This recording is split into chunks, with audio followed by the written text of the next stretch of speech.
Pernahkah kamu ketika ingin dimengerti justru pasanganmu berkata lain?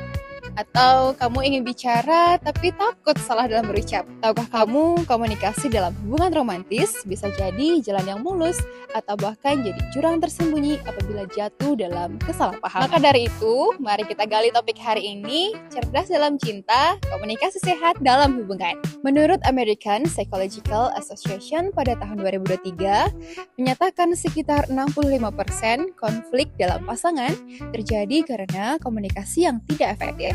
Mulai dari silent treatment hingga munculnya perilaku yang ambigu. Hal ini dapat memicu retaknya suatu hubungan karena tidak adanya komunikasi yang baik. Maka dari itu, ini dia 3 kunci komunikasi sehat dalam hubungan.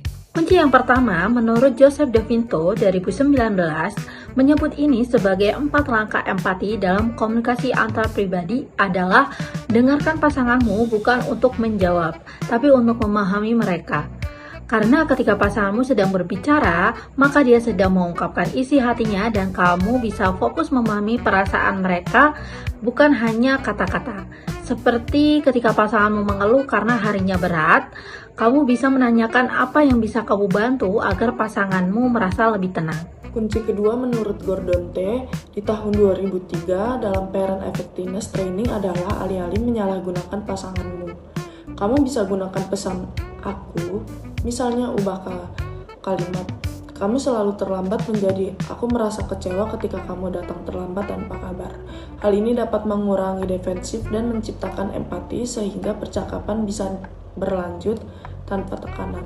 Menurut riset dari Journal of Social and Personal Relationship 2021 menyatakan bahwa ketika emosi memuncak, rasio sulit berbicara. Kunci ketiga adalah beri jeda sekitar 20 menit sebelum melanjutkan pembicaraan.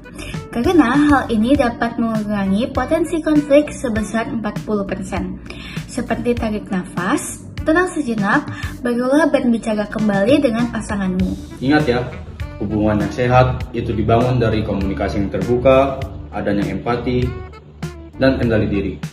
Sehingga kamu dan pasanganmu sama-sama memiliki ruang untuk didengar dan dihargai. Karena cinta yang pintar bukan hanya soal tentang perasaan, namun tentang bagaimana kita menghargai satu sama lain. Dengan adanya komunikasi, empati, dan kendali emosi, itu akan menghasilkan fondasi hubungan yang sehat. Terima kasih yang sudah menonton. Bila kalian merasa video ini berguna, bisa kalian langsung terapkan dan bagikan ke teman atau pasangan kalian. Untuk referensi dan bahan bacaan lebih lanjut, bisa cek di daftar referensi di akhir video. Terima kasih.